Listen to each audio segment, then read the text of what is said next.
Plus de 20 000 hospitalisations chaque année, sans compter les milliers de consultations. Les praticiens hospitaliers ne comprennent pas comment le gouvernement peut ne pas respecter ses propres engagements.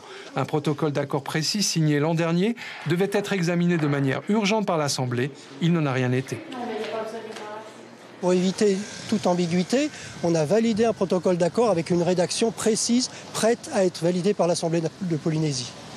Et le gouvernement ne présente pas ce texte devant l'Assemblée. Il y a un blocage. Apparemment, il y a des points qui seraient remis en cause et d'autres points qui seraient acceptés, mais pour des raisons de charge de travail, de texte à faire voter, on nous aurait mis notre texte sous la pile. Les conditions dégradées de travail font que l'hôpital peine à recruter. Les médecins ont la liberté de choix d'installation et rien ne les incite vraiment à choisir la Polynésie. Des conditions de travail qui deviennent nettement moins favorables qu'en métropole actuellement. Et également, on a une concurrence de la Nouvelle-Calédonie qui ont un statut beaucoup plus favorable que nous.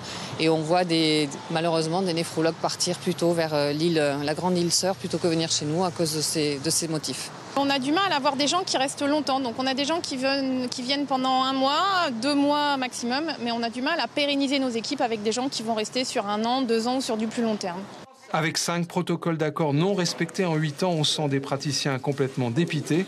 Depuis 10 jours, leur dernier courrier à la présidence est resté sans réponse. Un préavis de grève devrait donc être déposé rapidement.